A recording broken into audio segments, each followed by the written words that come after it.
कभी कभी तुम्हें लगता है कि दिमाग काम क्यों नहीं कर रहा। किताब तो खुली है, शब्द आंखों के सामने है, पर मन कहीं और भागा जा रहा है। और फिर तुम खुद से ही पूछते हो, मुझे याद क्यों नहीं रहता, मेरा मन क्यों नहीं लगता पढ़ाई में। तो सुनो, मन का भटकना कमजोरी नहीं है, वो संकेत है कि तुम्हारे अंदर अभी भी जीवन बचा है, बेचैनी बची है, तलाश बची है। समस्या यह नहीं कि मन भागता है, समस्या यह है कि हमने उसे बांधने की कोशिश शुरू कर दी। याद रखो, मन को बांधो मत, दिशा दो। जैसे नदी को रोक दो तो सड़ जाएगी, उसमें से बदबू आने लगेगी, पर उसे दिशा दो तो खेत हरे भरे हो उठेंगे और खेती भी आसान होगी। पढ़ाई भी ऐसी ही है, यह किसी पिंजरे में कैद करने की चीज़ नहीं, यह एक प्रवाह है, एक यात्रा है।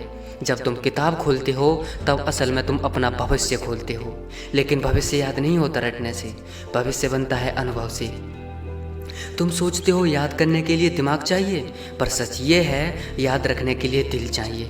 जो चीज़ दिल को छूती है वो कभी नहीं भूलती। वैज्ञानिक कहते हैं कि दिमाग किसी चीज़ को तब सबसे अच्छी तरह याद रखता है जब वह बार बार उसे अनुभव करता है।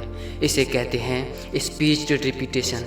मतलब एक बार पढ़ो, फिर थोड़ा वक्त दो, फिर दोबारा पढ़ो, और जो पढ़ा है उसके बारे में सवाल करो दिमाग में, और तुम्हारा दिमाग उस याद को पक्की कर लेगा। और जब तुम खुद से सवाल पूछते हो, ये क्या था, ये क्यों हुआ, तब तुम एक्टिव रिकॉल करते हो। यह वो पल है जब दिमाग याद नहीं करता बल्कि समझना शुरू करता है। फिर आती है सक्सेसफुल लोगों की सबसे फेवरेट तकनीक, पोमोडोरो का जादू। पोमोडोरो तकनीक पढ़ाई के समय को छोटे छोटे हिस्सों में बांटने का तरीका है, ताकि दिमाग थके नहीं बल्कि हर ब्रेक के बाद और ताज़ा हो जाए। सबसे पहले 25 मिनट का टाइमर सेट करो। इन 25 मिनट तक पूरा ध्यान सिर्फ पढ़ाई या उस टास्क पर रखो जो आप पूरा करना चाहते हो। कोई फ़ोन नहीं, कोई सोशल मीडिया नहीं। जब टाइमर बजे 5 मिनट का ब्रेक लो, पर ध्यान रहे इस ब्रेक में फ़ोन मत पकड़ो। सांस लो, थोड़ा टहलो, खिड़की से बाहर देखो ताकि दिमाग को ताजगी मिले। ऐसे ही आप 4 पोमोडोरो सेशन कर सकते हो। फिर 15 से 30 मिनट का लंबा ब्रेक लो। इसमें थोड़ा चलना फिरना, पानी पीना शामिल हो सकता है। यह तकनीक दिमाग की थकान को दूर करती है और पढ़ाई को अधिक प्रभावशाली बनाती है। छोटे छोटे लक्ष्य को पूरा करने का आनंद आत्मविश्वास को बढ़ाता है, और साथ ही साथ आप जो जो पढ़ चुके हो उसे हाईलाइट करते जाओ। जो आप पढ़ चुके हो उस पर टिक लगाने से अपने काम के प्रति प्रगति नजर आती है और मोटिवेशन मिलता है। तुम चाहो तो पोमोडोरो का समय अपनी सुविधा के अनुसार थोड़ा कम या ज़्यादा कर सकते हो, पर अनुशासन जरूरी है।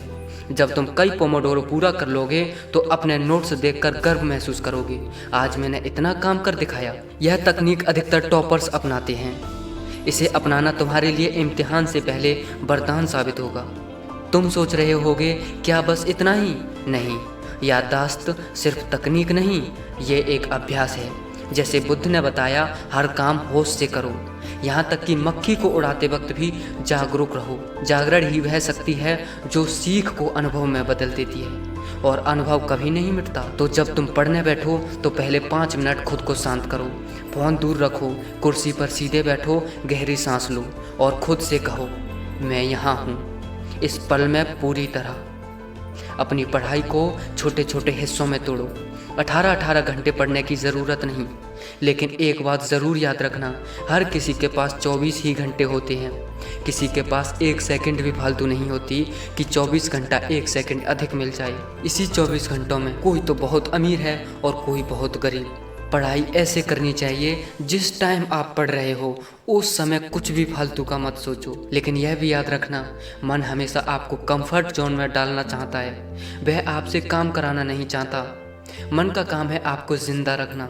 तो यह भी तुम्हें ही देखना होगा कि यह मन तुम्हें कंफर्ट जोन में डाल रहा है या सचमुच तुम थके हुए हो। तब ही कह रहा है मन कि थोड़ी देर और रुक जाओ, तो रुकना तुम्हारा ठीक है, लेकिन तुम थके हुए नहीं हो, फिर भी आपको आराम करने के लिए कह रहा है। तो तुम मन की बिल्कुल मत सुनना, तुम अपने दिमाग की सुनना, अपने दिल की सुनना। हाँ, अगर तुम सच में थक जाओ तो उठो, टहलो, पानी पियो, फिर वापस आ जाओ। हर ब्रेक में अपने विचार को भी आराम दो। कभी कभी हम भूल जाते हैं, पढ़ाई सिर्फ किताबों से नहीं होती, पढ़ाई जीवन से होती है। हर अनुभव एक अध्याय है, हर गलती एक नोटबुक है। बार बार कोशिश करना, यही असली रिवीजन है मेरे दोस्त। अगर अगली बार मन ना लगे तो खुद को दोष मत दो, बस खुद से कहो, आज मेरा मन कुछ नया ढूंढ रहा है, उसे दिशा दो, अनुभव दो और वह तुम्हारा साथ देगा। याद रखो, याद करने का मतलब रटना नहीं, जागरूकता है। जो तुम रटते हो उसे भूल जाओगे, पर जो तुम जी कर सीखते हो वो सदैव तुम्हारे भीतर रहेगा। पढ़ाई मतलब सिर्फ पास होना नहीं, पढ़ाई मतलब जागना है। और जब तुम जाग जाओ तो 10 घंटे बीत भी जाएं तो लगेगा समय रुका नहीं, मैं बहता चला गया। 15-15 घंटे ऐसा लगेगा कि अभी तो 2 ही घंटे हुए थे। तो आज की वीडियो में बस इतना ही। मिलते हैं किसी नेक्स्ट वीडियो में, तब तक के लिए बाय।